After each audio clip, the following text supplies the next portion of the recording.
que seguir adelante. Nuestra función en esta ocasión es hablar de Nuevo León como una ciudad importante del noreste mexicano. Monterrey, Nuevo León es, bueno, comenzaré por decirles que no se fundó como la Ciudad de México en un terreno fértil que los españoles arrebataron a los azcapotzalcas, ni se construyó esta ciudad encima de las ruinas que ellos mismos provocaron, destruyendo lo que estaba construido por los aztecas. Realmente Monterrey es una ciudad que se funda en 1596. Hay otras dos fundaciones a las que no me voy a referir en este momento, porque me quiero concentrar en el tramo que corresponde de 1596 a la actualidad.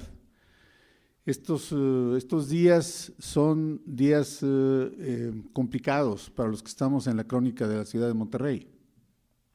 Damos charlas a cada rato, porque bueno, pues todo mundo tiene derecho a escuchar algunas cosas de nuestra ciudad, que completa 421 años, y he dividido, hice un texto largo y lo dividí en varias partes, y aquí voy a hablar de 1596 a la fecha, ¿verdad? Porque Monterrey fue fundado, como todos sabemos, el 20 de septiembre de ese año, y no es una ciudad que haya tenido riquezas minerales como Zacatecas. En el estado de Zacatecas varias minas muy importantes como la de Mazapil fueron el atractivo principal para los españoles. Tenían esa ambición del mineral, era el valor más preciado en esos tiempos. Tampoco Monterrey se fundó pensando en hacerla una entidad siamesa con otra, como es el caso de Mexicali, que de alguna manera, bueno, pues al tener un corte, digamos, entre México y Estados Unidos, hay dos grandes ciudades que se fundan así, atravesadas simplemente por una línea, que es Mexicali, Caléxico, y que pues ellos son siamesas y que desde que se fundaron eran para hacer una plataforma comercial internacional, que de una u de otra forma pues ha más o menos funcionado. Monterrey no es el caso. Monterrey se fundó en un valle fértil, con buenos aires, con agua. Había dos ríos, uno de ellos el más relevante, el río Santa Catalina, que se le puso, que ahora Santa Catarina, y en la ciudad, pues con los ojos de agua que había, pues había otro río que se llamaba Santa Lucía, o se le bautizó como Santa Lucía. Entonces había también árboles frutales, era un valle muy bonito, muy agradable, que cuando llegan los conquistadores, que en ese momento ya venían en un plan de expansión, porque se estaba buscando, como veremos más adelante, una ruta para llevar los minerales de Zacatecas, de Mazapil específicamente, al puerto de Tampico. Aquí el Valle de Extremadura, como se le bautizó, era realmente muy bonito. Estaba casi deshabitado, llegaron 34 españoles, contando los niños. Y ellos, bueno, pues se asentaron cerca de los ojos de agua por tercera ocasión. Decíamos que había habido otros 2 intentos fallidos de fundar Monterrey. Estos 34 españoles, pues decidieron fundar aquí una escala, un punto de escala de tránsito en el vasto territorio del norte novohispánico. Entonces, pues era simple y sencillamente un caserío, y las casas correspondían solamente a esas personas que estaban que habían llegado aquí a asentarse, esos españoles, y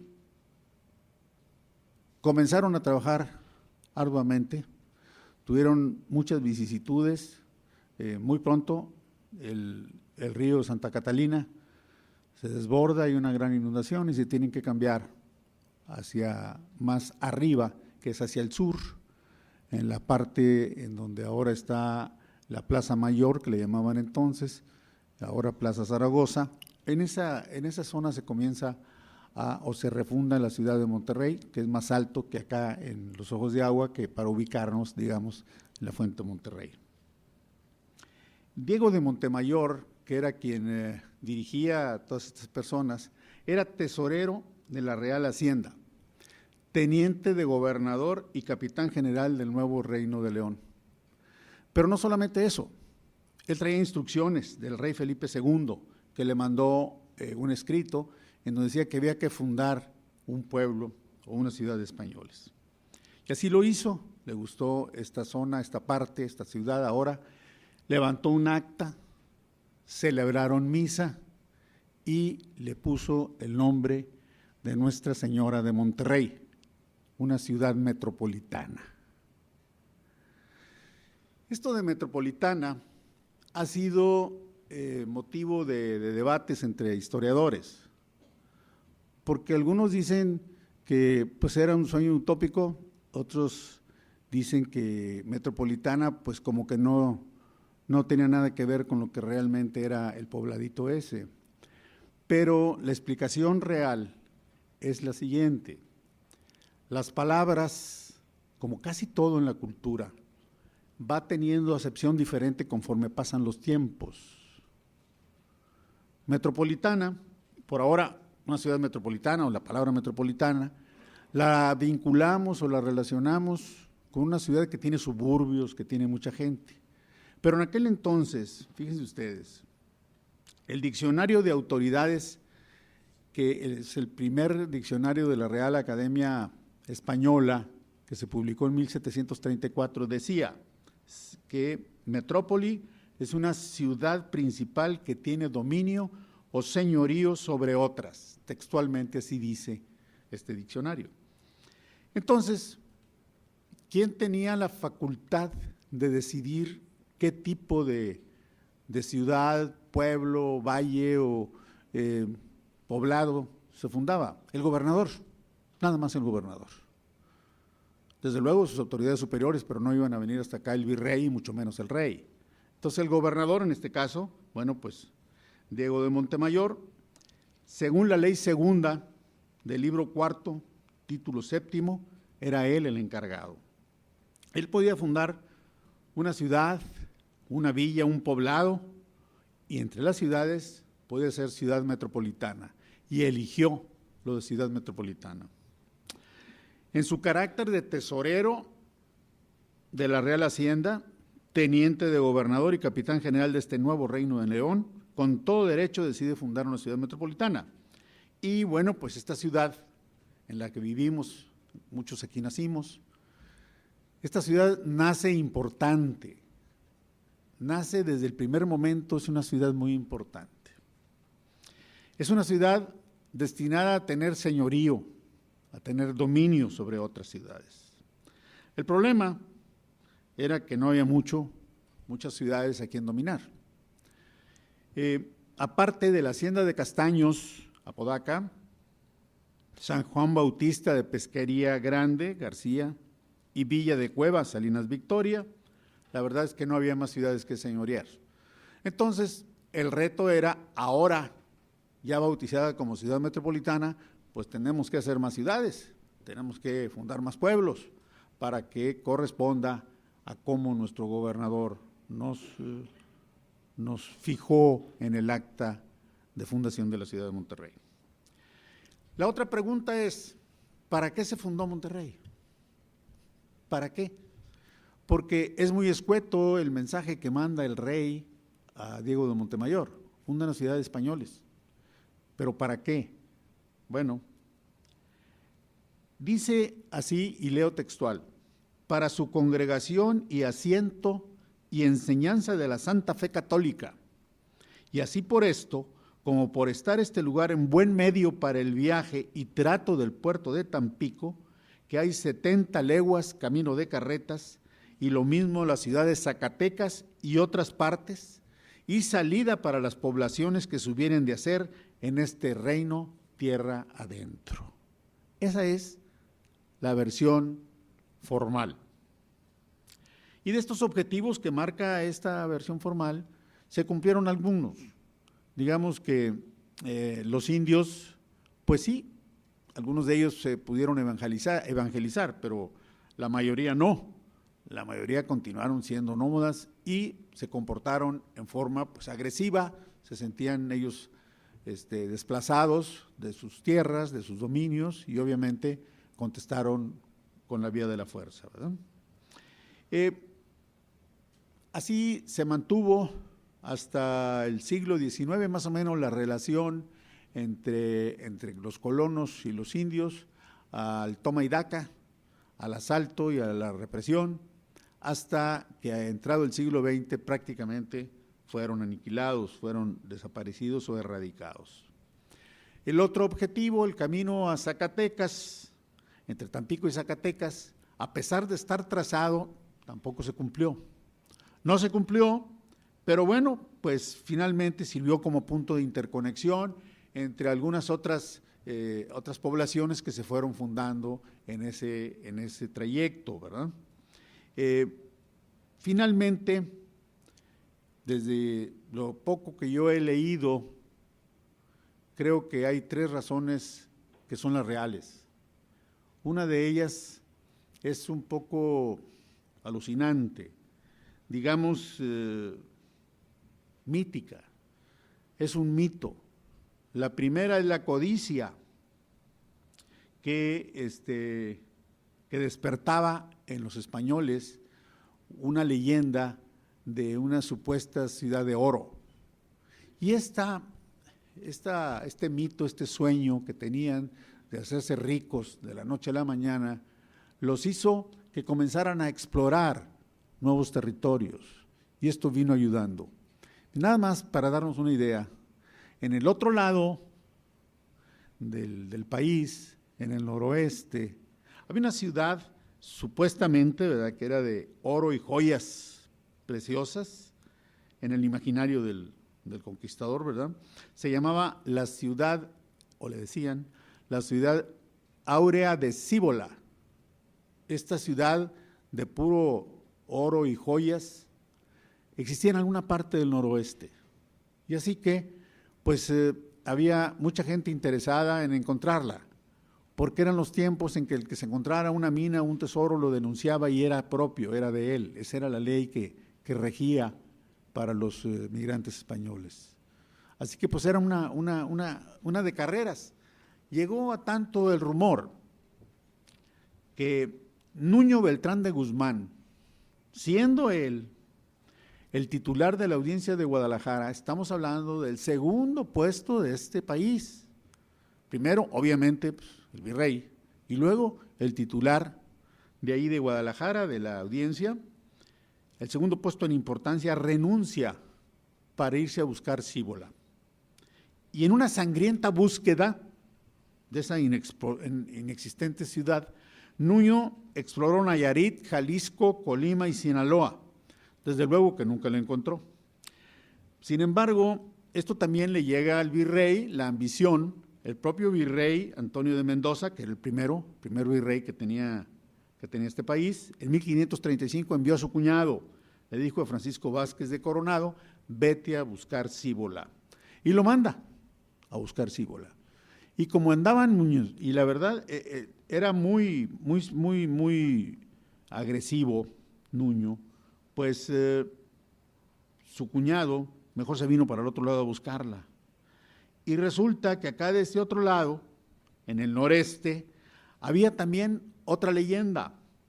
Este hombre se encontró con un fraile que se llamaba Marcos de Niza, que viajaba a la Florida en la expedición de Oñate, y ahí él juraba que unos indios tejas le habían descrito una gran ciudad que estaba construida con puros lingotes de oro. En lugar de ladrillos eran lingotes de oro, y esa le llamaba la Gran Quivira.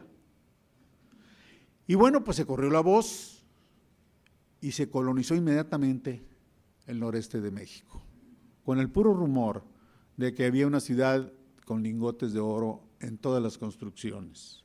Pasó el mismo fenómeno que después, en el año de 1847, en California se vino con la fiebre del oro, que cuando aquellas pepitas famosas, que se vino gente de todo el mundo a California porque venían por el oro, ¿verdad? Bueno, esto se dio antes acá en nuestra región. Este sueño, que era un sueño, pues queda medio olvidado, pero en 1618 otra vez revive, cuando el maestre de campo Vicente de Saldívar, este hombre, decía que 2 jornadas al norte del río Bravo, él estaba llegando a las cercanías de Quivira, porque unos indios de la región le habían dicho que ahí estaba una ciudad con lingotes de oro. Sin embargo, esa ciudad estaba protegida por unos gigantes, unos hombres que decían: nuestra gente a caballo, encima de un caballo, son más chicas que esos gigantes, y sus flechas miden más que un hombre. Entonces, pues por un lado, la ambición decía ya estamos cerca, pero por otro lado les temían a los supuestos gigantes estos. Y bueno, pues esto no hizo más que revivir, pero nadie se decidía realmente a buscarla en serio, la buscaban con ganas de no encontrarse con los gigantes. Pero se fundaron muchas ciudades en lo que ahora es Texas, y Monterrey queda establecido como centro del comercio entre el centro y el norte del virreinato. En pocas palabras, Monterrey fue favorecido por esas fábulas, porque en la medida que crecía más el virreinato, la corona crecía hacia el norte, pues Monterrey quedaba mejor ubicada, como una ciudad en donde los productos ultramar pasaban por aquí, de Europa para acá y de acá para Europa también, del norte, ¿verdad? El segundo motivo fue un motivo político. El motivo político es porque a España le urgía equilibrar los poderes en la Nueva España. Había algunos desequilibrios muy importantes y todos los virreyes que mandaban, pues lo registraban y decían que no podían con Hernán Cortés y sus descendientes. El marquesado de Oaxaca era muy poderoso, porque al estilo feudal, a Hernán Cortés, como había sido pues el gran conquistador, le pagaron con ese marquesado, pero en toda esa parte, desde Oaxaca hasta Pánuco, pues regiones muy fértiles, él era la máxima autoridad. Él quitaba y ponía gobernantes, tenía la ley penal, la ley criminal en sus manos, tomaba todas las decisiones y finalmente no se reportaba económicamente con la corona. Así que llegó un momento en que Hernán Cortés pues competía con el virrey. Y no solamente con el virrey, sino que algunas órdenes directas del rey las contradecía.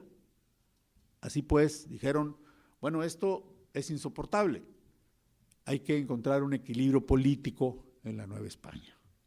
Y para eso, para frenar esa expansión, ese estilo feudal de manejar la Nueva España, manejar más bien el marquesado de Oaxaca, tuvieron que reconocer que había sido un error empoderar tanto a Hernán Cortés. Y no solamente él, había otros de la otra parte del país, pero el más grave de todos, porque era el que se sentía con más derechos, era el marquesado de Oaxaca. Y durante las primeras escaramuzas, la acción que tomó el rey es reducirle su poder. Cambió el sistema de encomiendas, ya no de marquesados ni señoríos, entonces eran encomiendas en el año de 1547. Por tanto, el marquesado viene a menos porque comienzan las encomiendas por tribus y por regiones, y se comienza a reducir cada vez más el marquesado. Llega un momento en que los descendientes de Cortés se quedan prácticamente pues sin nada, porque eso se reduce a que explotaran las tierras nada más. Durante los primeros años de la independencia, le quitan todo, lo dejan con una pensión, y en el año de 1847 desaparecen. En el año de 1847 ya no tienen ninguna prerrogativa los descendientes de Hernán Cortés. El marquesado de Oaxaca queda en ceros.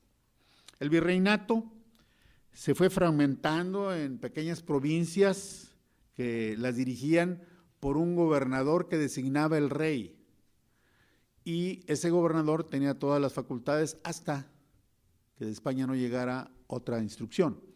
El virrey, de una u de otra forma, era jerárquicamente superior, pero ejercía mucho menos que los gobernadores. Los gobernadores en sus comarcas eran los más poderosos que había. Monterrey, en ese ínter, se fue fraguando como un centro de poder político importante. En estas, al configurarse estas provincias, el nuevo Reino de León, pues también, en virtud de que los colonizadores de aquí eran gente pues muy organizada y de aviente, le quitan una parte importante. El nuevo Reino de León ya no tiene frente al mar, y se forma lo que es ahora Tamaulipas, el Nuevo Santander, y así le reducen el poder al nuevo Reino de León. Pero Monterrey continúa como ciudad, es un centro de poder político importante, porque se convierte en la capital de las provincias internas de Oriente. Y las provincias internas de Oriente, bueno, pues como ustedes saben, era muy poderoso porque eran Nuevo León, Coahuila, Tamaulipas y Texas, y esto equilibraba también al virrey. Era un juego de ajedrez, de pesos y contrapesos, allá en el Palacio Real, porque tenían que buscar la forma en que el rey siempre tuviera la última palabra. Y para eso le daban juego a uno y luego le daban juego a otro, y subían el poder de una figura y luego la reducían y luego la desaparecían, ¿verdad? Porque son buenos para hacer la política. El tercer argumento, el tercer por qué se fundó Monterrey, es la seguridad. Porque había una paranoia con respecto a los piratas del Mar del Caribe. Eran una leyenda, le tenían pánico a los piratas. Entonces Monterrey quedaba ideal, porque los piratas en un momento dado podían asaltar una ciudad que tuviera costa, que estuviera en la costa, un puerto cualquiera, y podrían sorprenderlos. Pero en Monterrey, pues tendrían que caminar un buen trecho, y acá ya se preparaban y venía el contragolpe. Entonces hacen de Monterrey el centro de la defensa de toda la comandancia militar del noreste. Porque ciertamente sí hubo algunos ataques de piratas, pero muy esporádicos. Sobre todo a Tampico, a Pánuco. Por ejemplo, John Hawkins, este señor que está aquí, en el año de 1568, atacó Tampico, y con varias embarcaciones y con gente muy brava. Pero Luis Carvajal y de la Cueva, que él era el alcalde de Tampico, lo venció, quien es un personaje muy importante, el de la segunda fundación del nuevo Reino de León. Aunque él traía, ya me voy a meter en lo previo, él traía a Del Canto y a Montemayor entre sus gentes. Finalmente él era un hombre muy, muy poderoso, muy inteligente, y él es el que vence al pirata. Y la verdad que los piratas después atacaban, pero nada más para irse a abastecer de víveres a Tampico, a Matamoros, a Veracruz, lo que tenían cerca por el Golfo de México. En realidad, el peligro no eran los piratas, eran los indios bárbaros, es que estos nómadas no estaban organizados políticamente y por tanto eran muy difíciles de vencer. Podían derrotar a un grupo de indios que atacaban, pero había otros 100 clanes, tribus que andaban merodeando. Nunca los terminaban porque entre ellos no estaban organizados. Perdían unos, hasta les daban gusto porque entonces ahora me toca más. Y los indios, cuando atacaban estas ciudades, lo hacían más que todo por víveres y por algunos animales, porque la vida de ellos era de caza y de recolección. Y es una vida difícil, porque depende de muchas condiciones climáticas y dependiendo de muchas cosas que no estaba a su alcance, no los podían manejar. En cambio llegaban a un poblado y ahí había de todo, porque finalmente los españoles eran gente pues muy organizada, gente bien educada y hacían rendir la tierra, eran agricultores, eran ganaderos, tenían de qué echar mano, entonces atacaban por sorpresa alguna ranchería, algún poblado, hasta la propia ciudad de Monterrey atacaron muchas veces y venían por el botín, no venían para quedarse ni para dominar políticamente, ni tampoco querían matar a los españoles, simple y sencillamente ellos venían a lo suyo.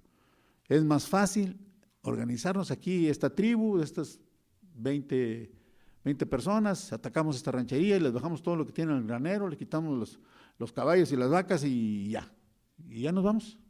En fin, ese era el verdadero peligro, era una amenaza constante. Entonces, desde Monterrey se dirigía a la defensa de la región, que ya era pues todo el noreste de México. Y yo creo que finalmente este es el objetivo de este ciclo. Elvira me desmentirá, por eso nos vinculan a estas ciudades del noreste y tal vez por eso le dieron la primacía a Monterrey que hablara, porque aquí fue la ciudad de donde se defendía todo el noreste. Todavía hasta la fecha tenemos aquí una cuarta región militar y tenemos la comandancia de la región, porque Monterrey desde aquellos años siempre ha sido estratégicamente, desde el punto de vista militar, ideal para el contraataque y era un resguardo para en caso de que hubiese invasiones de otros países. Pero bueno, ¿de qué tamaño era Monterrey? ¿Por qué le daban tanta importancia? Pues era un pobladito, muy pocas gentes al principio. Al principio eran nada más una casa por cada familia, 2, 3 conforme iban reproduciéndose. Sin embargo, la comarca de Monterrey era muy amplia. La comarca era un cuadro de 30 leguas por lado, son 167 kilómetros, Monterrey estaba al centro. El área era de 900 leguas cuadradas, que son 27,889 kilómetros cuadrados. Y desde el mismo acto de fundación de Monterrey, la hacienda de Castaños, Apodaca, era parte de Monterrey. Gaspar Castaño de Sosa, que fue el primer alcalde de la villa de San Luis, como se llamaba en la segunda fundación Monterrey, Gaspar Castaño de Sosa, en 1583, antes de esta fundación definitiva, había recibido una merced de los ojos de San Francisco y 4 caballerías de tierra. Por caballería de tierra se entiende también una medida de superficie que tenían los españoles. Y en 1585, ahora ya Diego de Montemayor compra las tierras a Castaño, le respeta lo que le había otorgado, lo que le había dado la merced Carvajal, y Montemayor le compra las tierras y posteriormente en 1610 se las vende a un señor que se llamaba Joseph Treviño, Pepe Treviño, que estableció la próspera hacienda de San Francisco, que ese es el origen de lo que es ahora Apodaca. Los demás es lo siguiente. En 1583, Manuel de Mederos erigió una estancia dada en merced a Gonzalo Fernández de Castro. Pero en 1596, porque esto fue antes con Carvajal, Diego de Montemayor estableció en este punto su hacienda y la llamó San Juan Bautista de la Pesquería Grande. La pobló y en 1730 le concedió la categoría de valle y por eso ya tuvo su propio ayuntamiento. Así nació García, el municipio de García. Estoy viendo aquí a su cronista. En 1587, estoy refiriéndome a los poblados que componían Monterrey. En 1587, según Cosío, David Alberto Cosío en su libro, dice que Luis Carvajal y de la Cueva había fundado un pequeño asentamiento que en el año de 1596 fue dado a Marcos Alonso de Treviño, que posteriormente, en 1600, ya de gobernador Martín de Zavala, aquel gran gobernante que tuvo Nuevo León por 37 años, tomar el nombre de Nuestra Señora de Guadalupe del Valle de las Salinas, que termina siendo Salinas Victoria. Y así, rápidamente los acompañantes de Montemayor, con una serie de fundaciones, engrandecieron la red de poblados para que Monterrey pudiera ejercer su dominio y pudiese ser una ciudad metropolitana. Cuando funda Monterrey, Diego de Montemayor, en 1596, el propio fundador toma para sí unas tierras en la ribera sur del río Santa Catarina, donde instala la hacienda de San Marcos, que en 1627 cede a Martín de Solís, se le cambia el nombre a Hacienda de la Santa Cruz. Luego estas tierras se le venden a Nicolás Ochoa de Jalde en 1658 y finalmente fueron expropiadas en 1715 por el protector de indios Francisco Barbadillo y Victoria, que posteriormente llegaría a ser gobernador de Nuevo León y que se peleó con todos los terratenientes para fundar el pueblo de Guadalupe, hoy Ciudad Guadalupe, Nuevo León, que aquí está precisamente su cronista. La estancia de Los Nogales se estableció por una merced de tierras que concede también el fundador de la ciudad de Monterrey, don Diego de Montemayor, a su hijo Diego de Montemayor el Mozo. Tenía 8 años el muchacho. El 20 de noviembre de 1596 es cuando se lo cede. Y en 1725 esa hacienda comienza a llamarse San Pedro de los Nogales. Hacienda San Pedro de los Nogales. Y por muchos años estuvo con muy poca población, y así comienza lo que hoy es San Pedro Garza García, que no es precisamente un pueblo chico.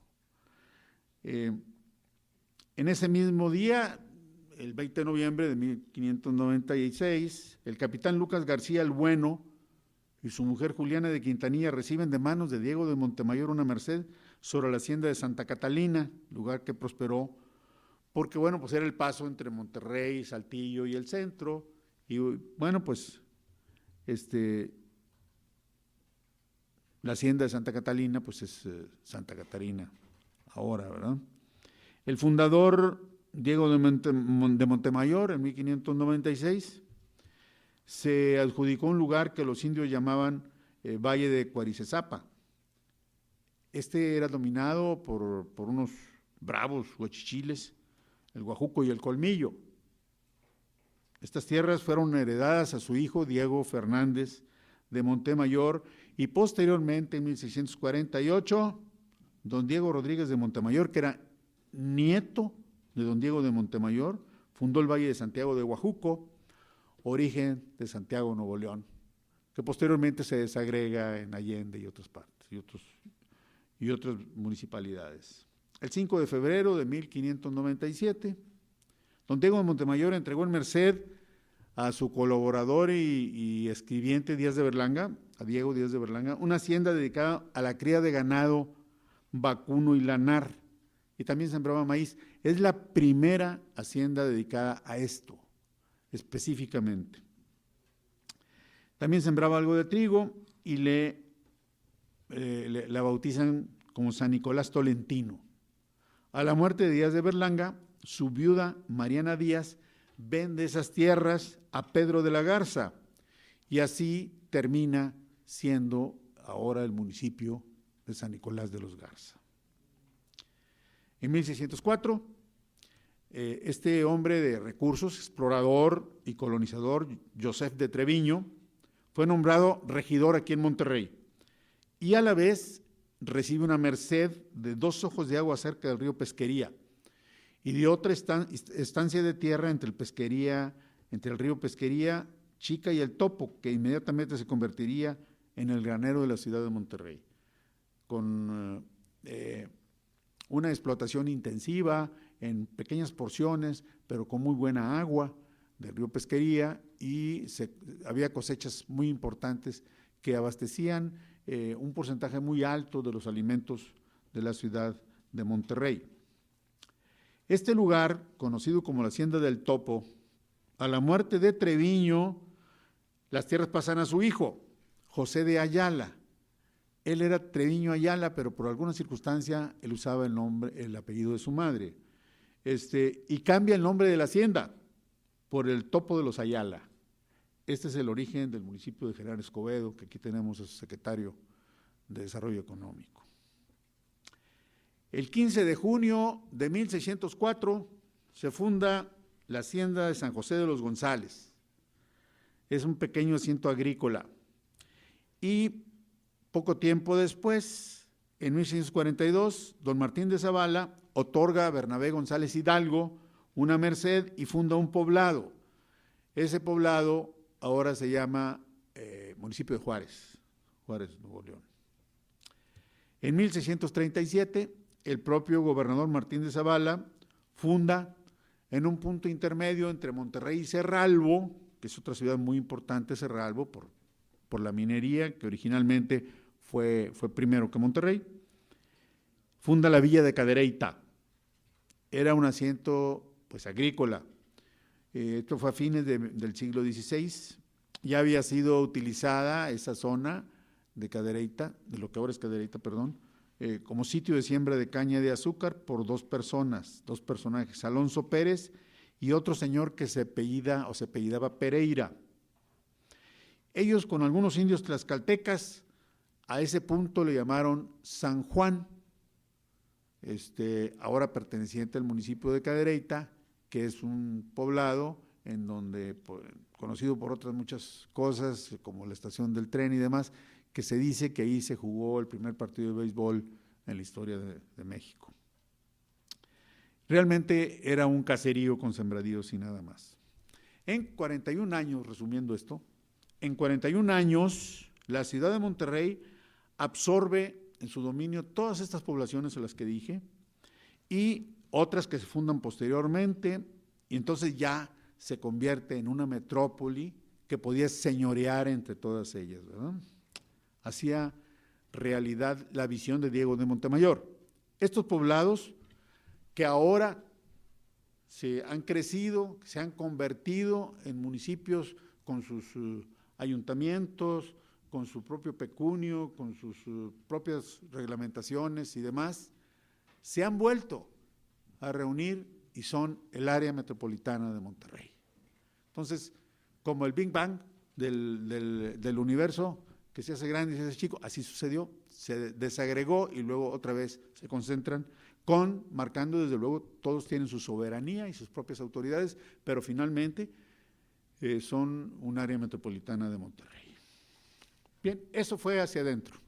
Ahora, ¿cuál es la importancia regional de Monterrey? Porque Monterrey tenía una importancia local meramente hasta el año de 1804. El rey Carlos IV organiza las provincias de Oriente, Coahuila, Nuevo León, Nuevo Reino de León, Nuevo Santander, Tamaulipas y Texas, con la capital aquí en Monterrey. Entonces, Monterrey era capital de estas entidades, y en el tiempo de existencia de este ente jurídico, ¿quiénes fueron sus comandantes? Pues fueron, como dicen en el pueblo, puras cuerdas anchas. Nemesio Salcedo y Salcedo, Simón Herrera y Leiva y Joaquín de Arredondo. Joaquín de Arredondo, bueno, todos son unos personajazos, ¿no?